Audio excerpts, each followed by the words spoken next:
Hey everybody, welcome to Lesson 6 of developing a dynamic website from start to finish. In this lesson, we will be starting our CMS, which, in case anybody's forgot or hasn't been following along, CMS stands for Content Management System. It's a very popular term. Many people want to either use pre-built CMSs to build websites or build their own.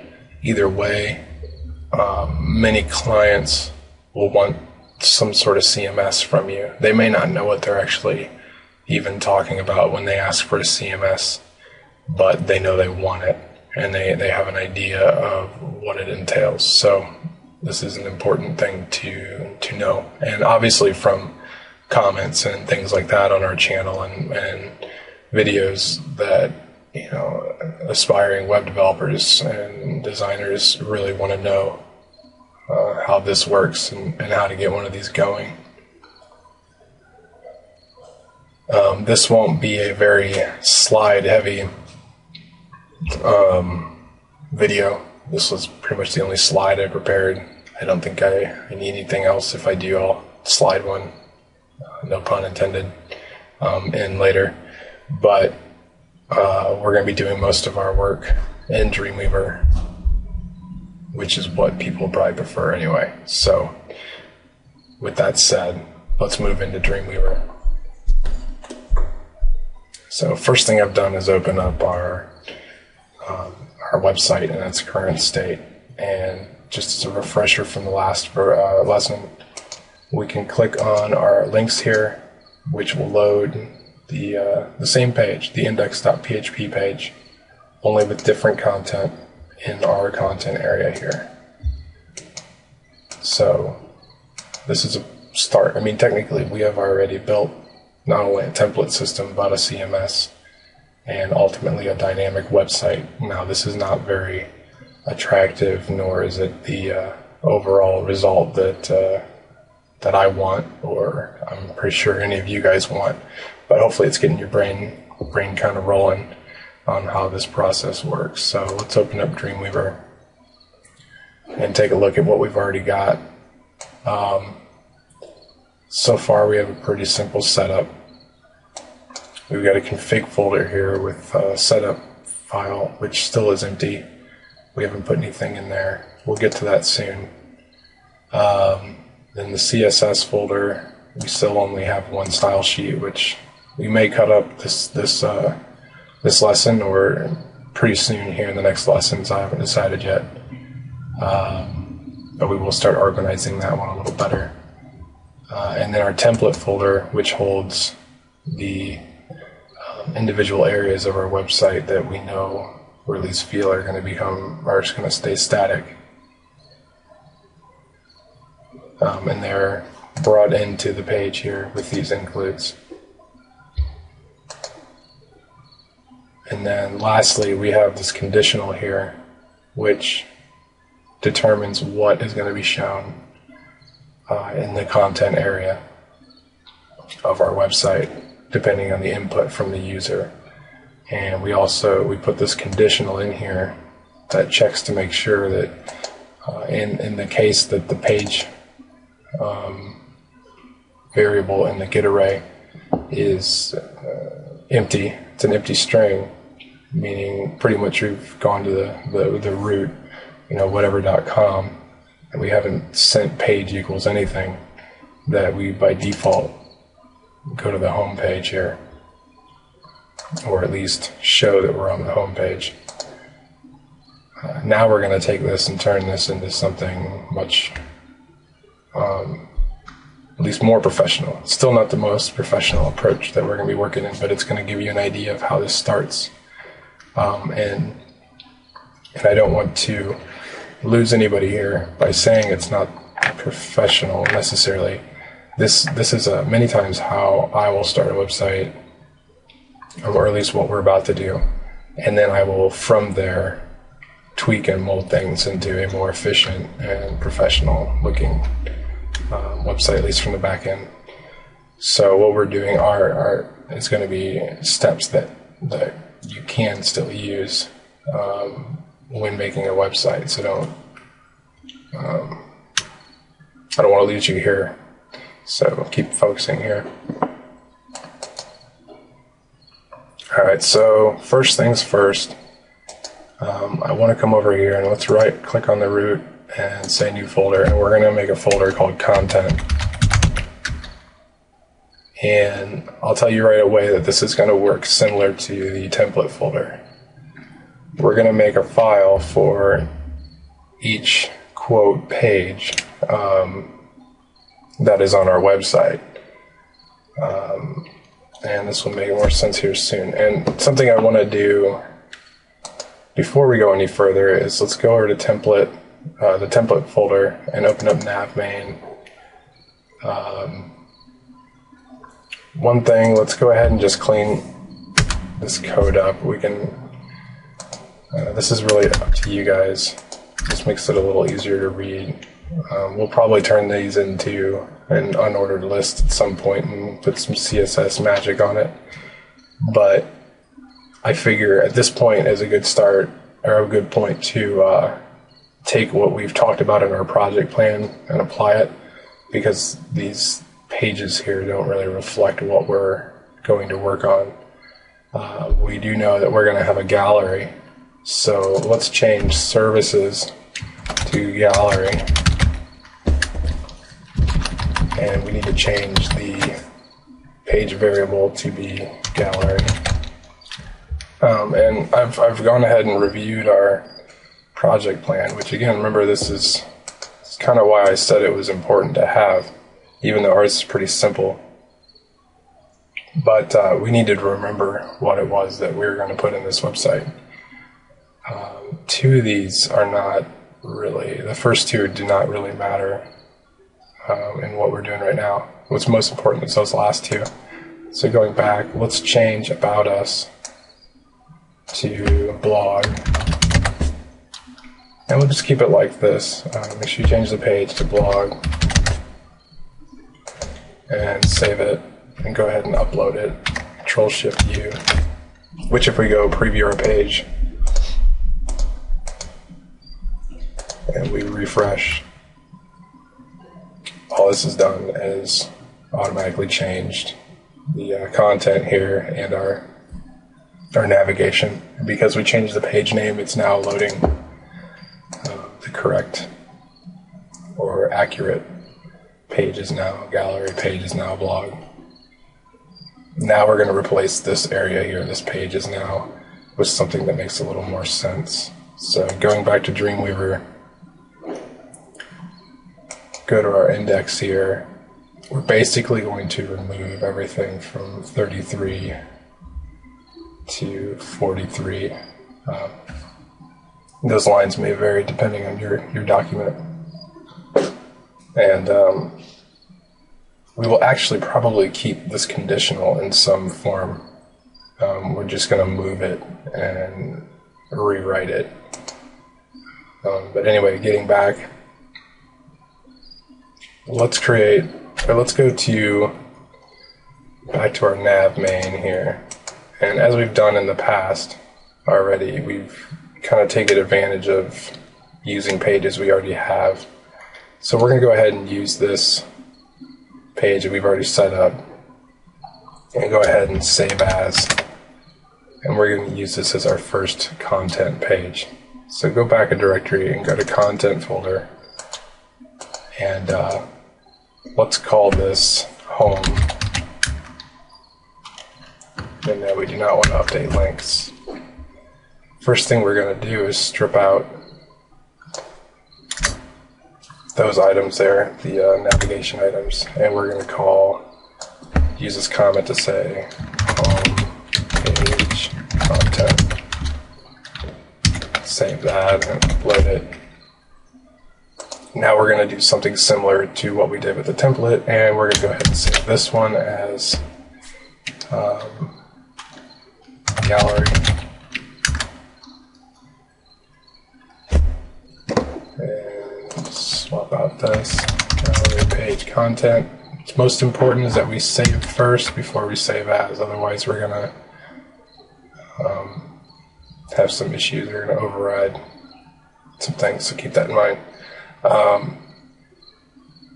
The next one, Control-Shift-S for Save As. We're going to call this blog. And something I'm going to note,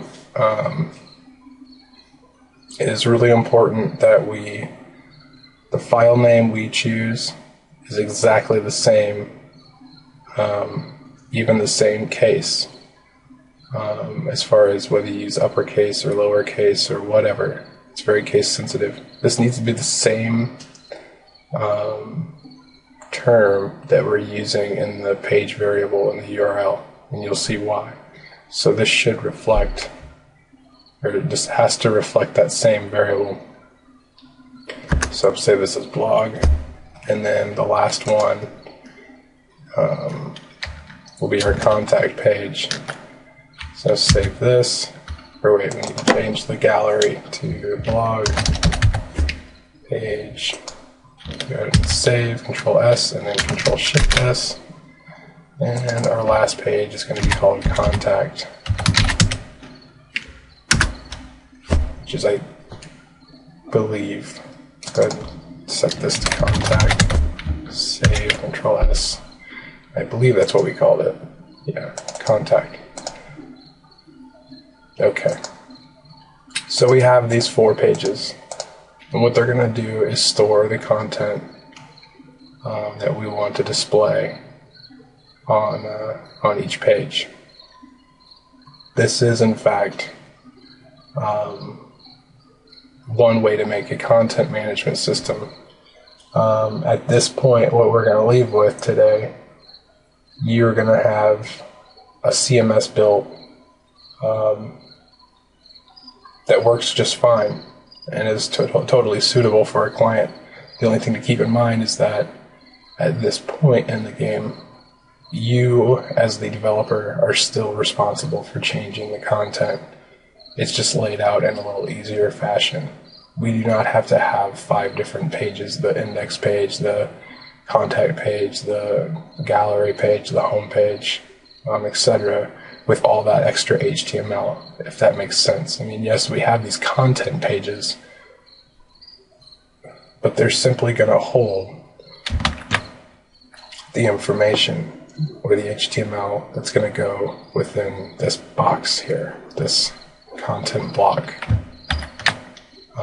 rather than having 5 pages with all this code on it.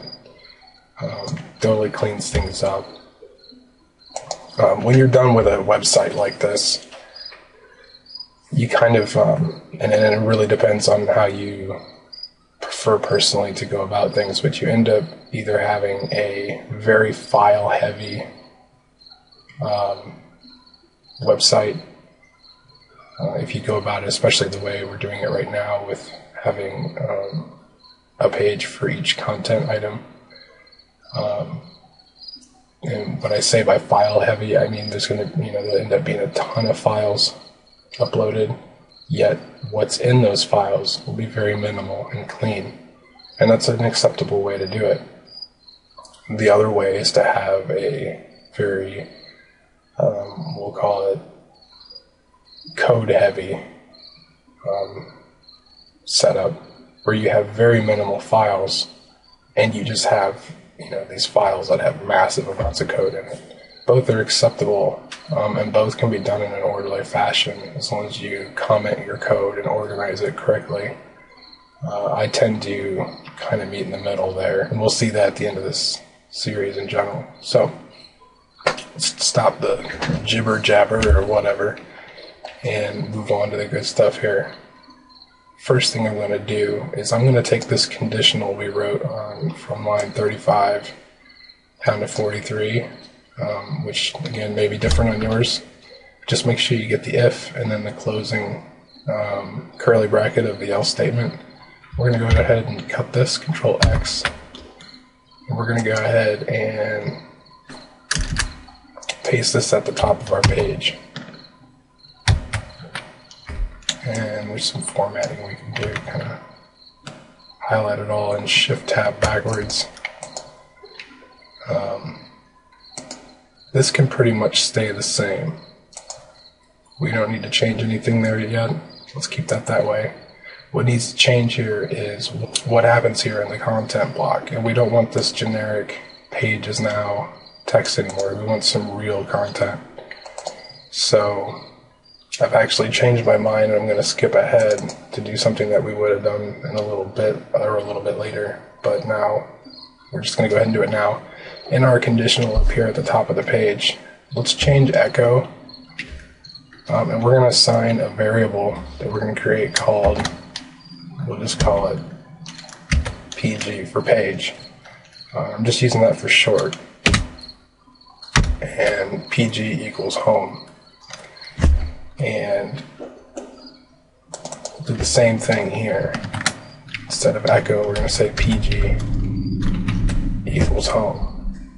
So now we have this variable PG that no matter what, whether there was anything sent to the URL or you just loaded the web page by going to whatever.com, PG will have a value.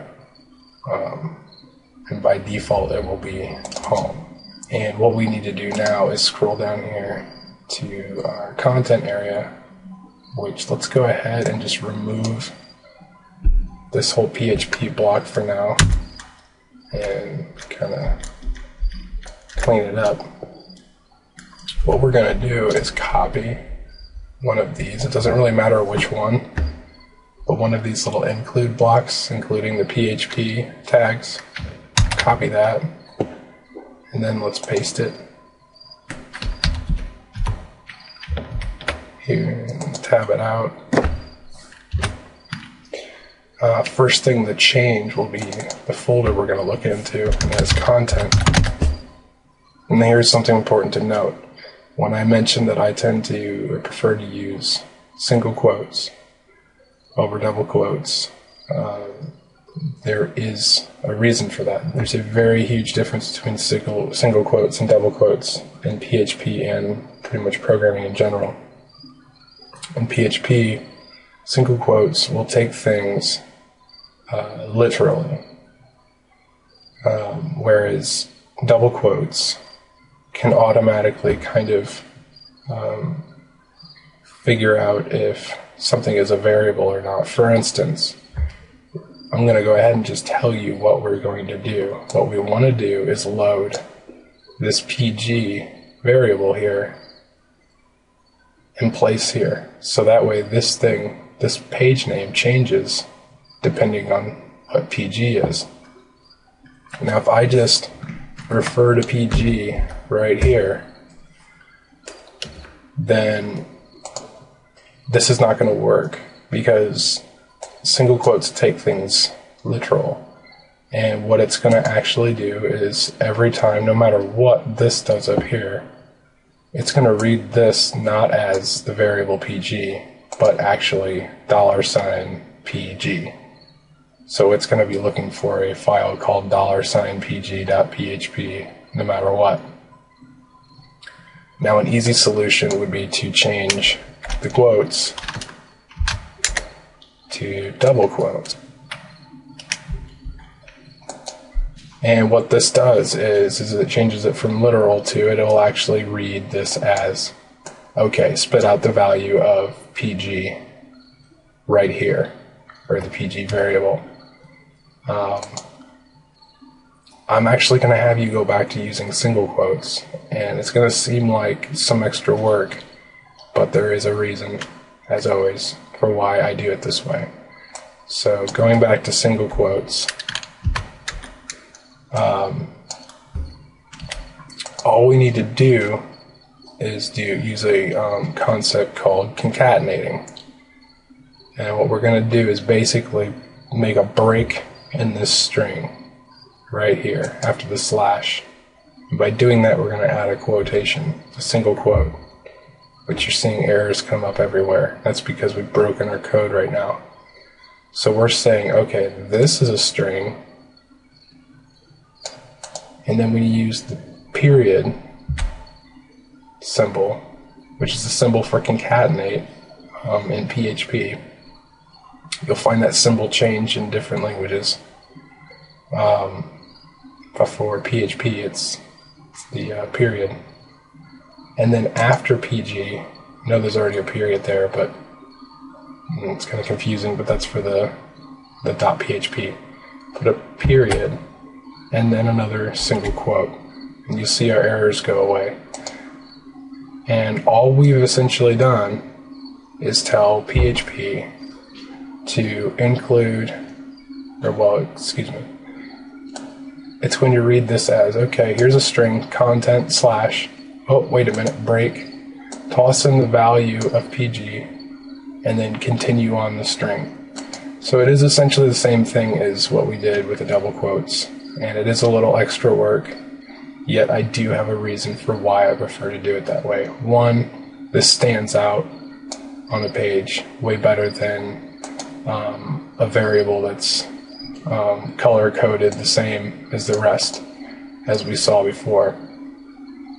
Two, when dealing with, if you have to echo out or do anything with HTML within strings and PHP, using single quotes becomes a real hassle, because you have to do special things to tell PHP that these quotes here, for instance, class equals quote, blah blah blah, quote, that these are not the end of the string, these are part of the string. And in HTML, it's very double quote heavy, so that's just the reason why, and if that doesn't make sense, we'll make that apparent here later on. So let's go ahead and save. Control-Shift-U, we're going to upload. If we were to go to our page, preview it, and we're going to get an error, which is something I was either expecting or not. Either way, what would have happened if we didn't get this error is we would have gotten an empty content area, no matter what we clicked on. Now, what we failed to do is actually upload all these documents. So going back to Dreamweaver, we need to right-click on the content folder and say put, because it's looking at a content folder that does not exist, and for a page that does not exist as far as the server is concerned. So let's go ahead and refresh, or F5. There we go. That's the result we wanted. It was empty. No matter which page we click on, it's empty. Hopefully you're following me here so you know why that's important. So we go back to Dreamweaver. Now all we need to do is, in each one of these, we need to put content in there. And let's go ahead and kind of clean these up. I don't know how much PHP we're going to need right away, so I'm going to change these little comments here to just one-liners. And we could have done that before we made all these documents. That might have been wise, but I didn't foresee me doing that. So go ahead and save. We're going to really quick do that to the rest of them. Make sure you keep a space between the PHP tags, otherwise we have an issue. Save.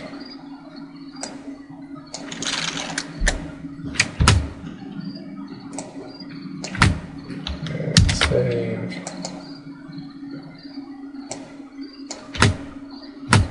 And save. So we've got our pages set up. I could just use an HTML comment if I wanted to. I just prefer the PHP ones. So that does bring up a good point. Whatever is in here, I mean, it could be anything that you would normally put in an HTML document or a PHP document. It just looks weird because you don't have all that other HTML, the body tags and head tags and all that stuff. It's kind of empty, which may seem confusing at first, but it's actually going to make things so much simpler in the long run. So let's just put something here. Let's go ahead and give this a kind of title, and we'll go ahead and use an H2 tag, which if you're using Dreamweaver, there is a nice, if I haven't brought up already, shortcut Control-2 will automatically plop in an H2 tag and put your cursor right in the middle of it. So that's cool. Let's just go ahead and say home page. And as you can probably guess, let's save this. I'm going to go ahead and highlight this line, and we'll go ahead and copy it and paste it. We'll go ahead and copy it and paste it on each of the other pages. And of course, changing home to gallery and blog and etc. So save that. Control V to paste. Blog page. And really quick on this next one, I'll show you what I'm doing to do this so fast. I'm giving myself some extra lines, Control V to paste. And I'm actually using Control and the arrow key to jump by word instead of having to hit the arrow key several times. And then I'm holding Control and Shift to highlight that word. Change it to contact and hit space. It's just one of those things I do that makes things quicker. And you can too. So we save these, which we already have. Let's go ahead and upload this whole content folder. So right click on content and hit put. Once that's done, if we go to view our page, let's refresh. There we go. We've got the content page or contact page.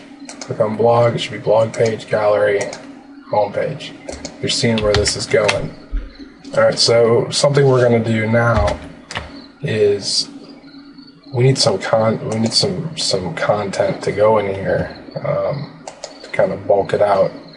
And what you'll see is very common in the web design and development world when we're developing or in that development stage. We use generic text unless the client or yourself already has text for it.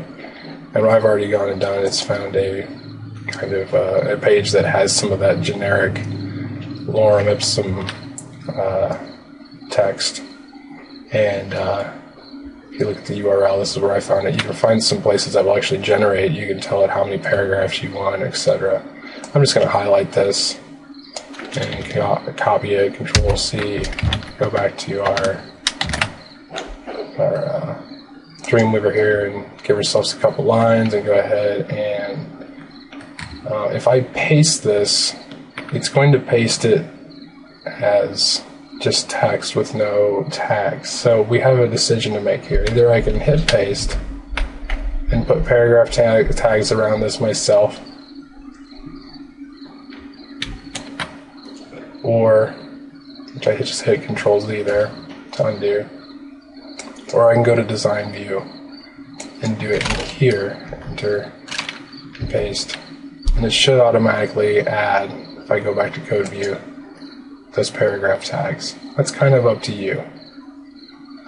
It looks like it actually grabbed some HTML from that page where it gave this div an ID, and that can be scary, so watch for that. My preferred way of doing this is undo that and go ahead and just paste it as plain text. And if you're using Dreamweaver, they've got a great shortcut for making things into a paragraph.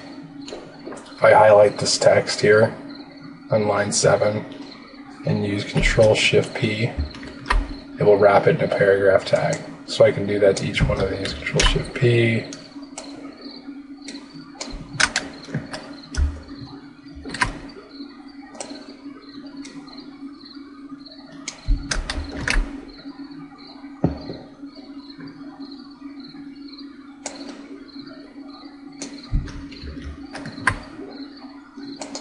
And there you go, we've got some generic text. So let's go ahead and save this. We'll upload the home page.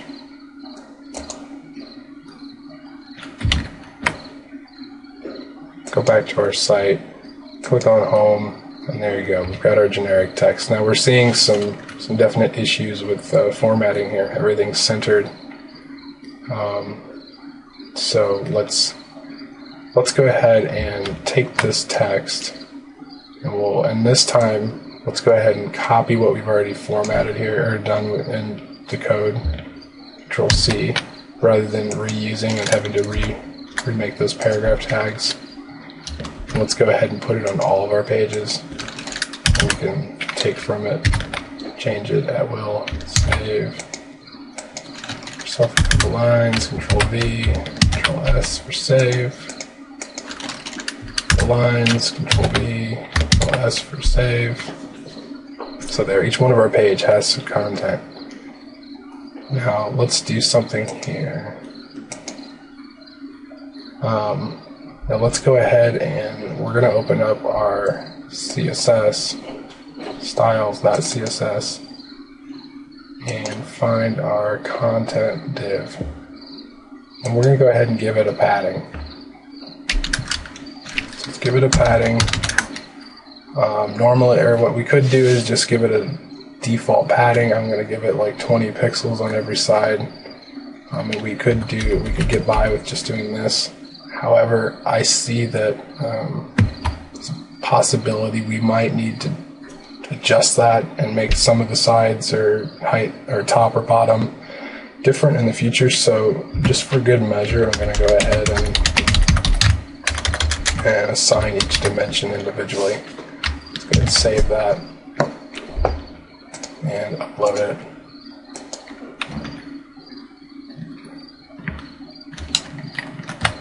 And return to our page, refresh.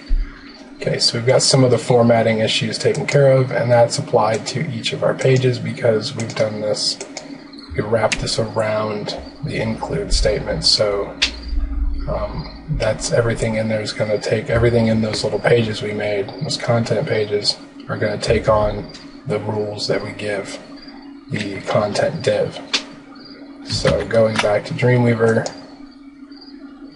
let's go ahead and make sure we give the rule text align left, Control S for save, Control Shift U for upload, go back to our page, refresh, and go back home. Alright, now I've noticed two things here. One, our alignment didn't work out the way we wanted to, and two, we're missing content for these other pages. So let's first fix that content issue. So go back to Dreamweaver. We just need to upload the content folder again. We forgot to do that. So right click on content and choose put, and go back, and we should have some content now. Alright. But I'm glad this happened. So if we go back to Dreamweaver, this is going to show an important point. We're using two different styles or rules for these divs, and it's important to note the hierarchy of things. What I realized and had kind of forgotten about was we had created a rule for temp block that each paragraph tag within the temp block div is going to be aligned to center. Now, save that. Let's go ahead, and there's a couple ways we could change this. I want to show you one way, even though we're going to do it another. But it's important to show you this. What's going to go on here when this page is loaded is it's going to read the rules of content first, and then override them with temp block. So if we go to styles.css and we make a new rule for content and p paragraphs, give it a text align that's left, and save, and Control Shift U to upload, go back to index page. We're going to swap these out. I'm going to make temp block the first rule that's red, and then content be the second. Save this and upload it, and because of the hierarchy, our content rule is going to override the rule we had originally made with temp block. So if we refresh the page, there you go, we've overridden it. Yet, since we didn't change anything for the footer, we didn't change the arrangement in the code here for the footer, temp block is still being overridden, plus we didn't write a footer rule that affects the paragraph tag. Now we're going to undo this, Control Z, until it gets back to the right ordering here. Control S for save. Go back to styles, and let's undo this here, and we're going to keep this text align left in the content div rule. Let's go ahead and remove this rule here altogether. Actually, let's go ahead and copy this text align, Control C, and then go ahead and just delete temp block P. The only place from looking at our website here that we want things to be centered is in the footer. So let's just put that text align center here in the footer. Control S and Control Shift U to upload. I believe we need to upload our index page again. Control Shift U and refresh. And there you go. We're still good. Footer's still centered like we wanted it to, but yet everything else that we didn't want messed up is stays put. Now to just further adjust the styling a little bit here, let's add some padding to the header. So if we go to styles.css, we don't have any styling here for the header. Let's go ahead. Let's just copy and paste. In fact, I can just highlight this, and from other lessons you've learned this, use Control and drag. That's going to make a copy and plop it there in the header tag, or header rule. So Control S, Control Shift U, go ahead and view our page.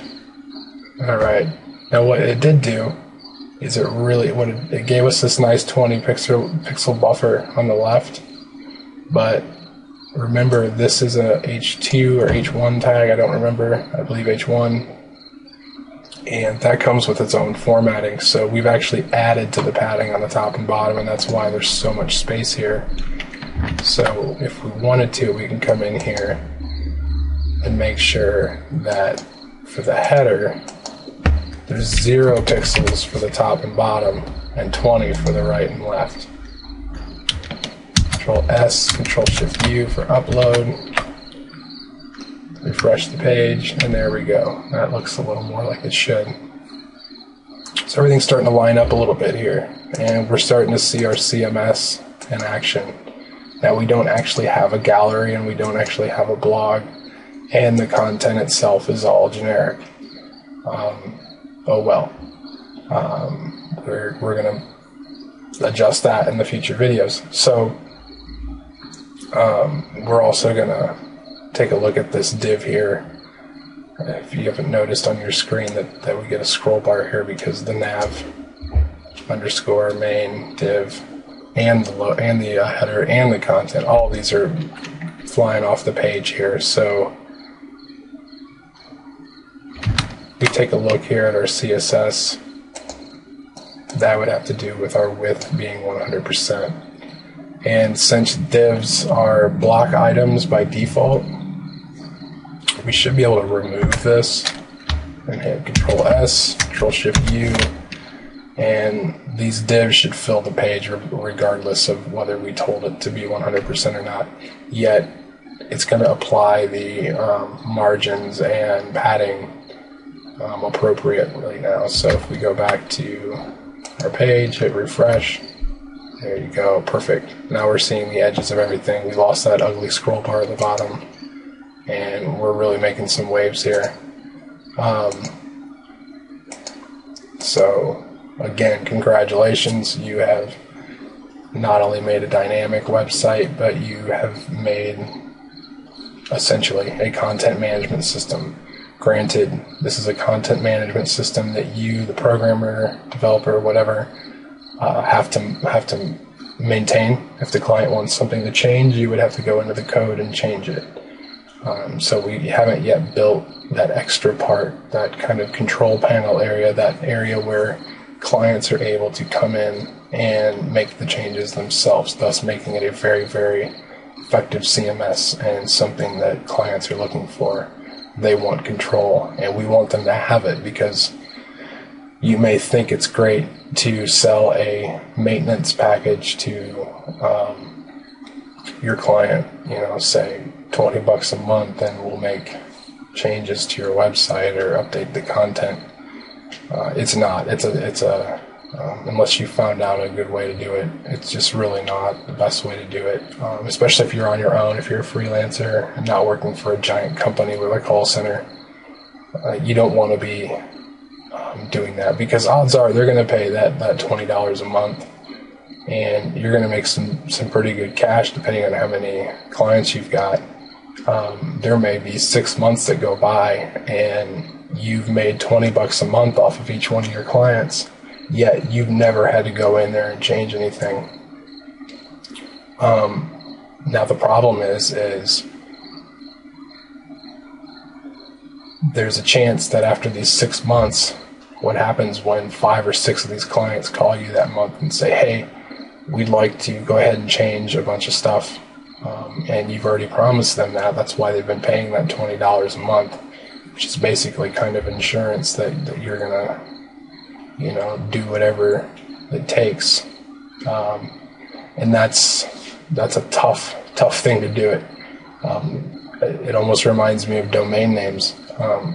Some of us who buy domain names on a regular basis can become kind of addicted to it. And I fall in that category. I think I have probably 30 or 40 domain names registered in my name. And that's all fun and games when you come up with an idea, such as this, the study site, the tudy.org. I bought this on a whim. And when I say bought, it's an org site, so GoDaddy sold it to me for $5.99 for the year. Can't beat that. But then a year later, I get billed for all of these websites, and some of them I've bought in groups. So, in an entire month, I might have to spend $200 to $300 re-registering these websites, many of which I probably have done nothing with. And let me rephrase that, re-registering these domain names, not websites. Because I'll get an idea and I won't have any time to develop it. So it's kind of the same thing with a maintenance package. You're going to get hit one time with a bunch of people calling you saying, hey, we want to change all this.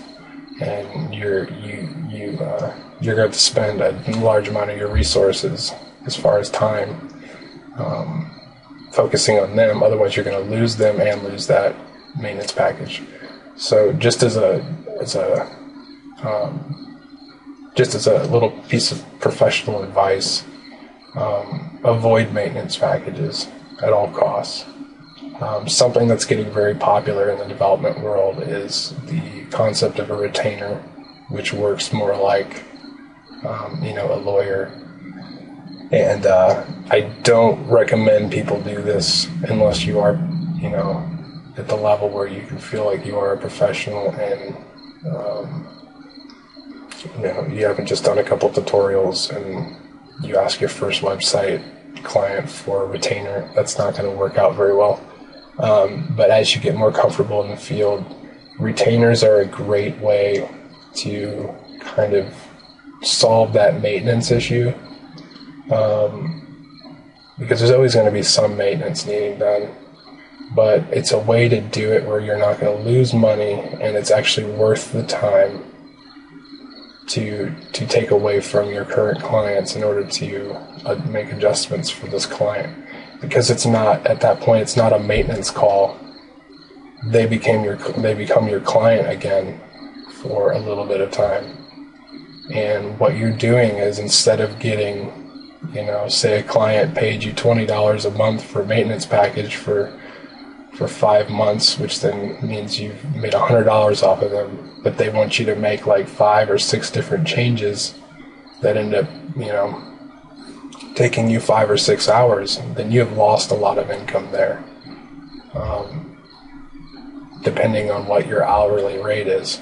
With the retainer, granted, you have to be good with your money, but the retainer allows you to say, okay, well, this client's dropped a $500 retainer, which basically means well, depending on the contract, that you are able to do work for them. You know, you're there, you're ready, you're willing to work for them when they need it, when they need things adjusted or changed.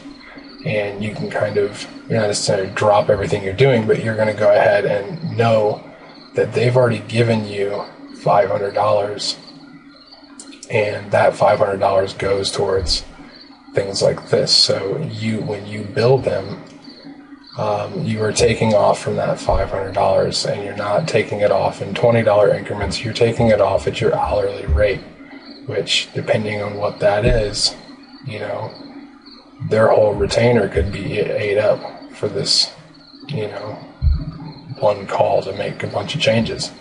So it's a much better business idea and plan for all those involved, because, you know, I'll get her in a rant about this in the vlog later, but just keep my advice in mind.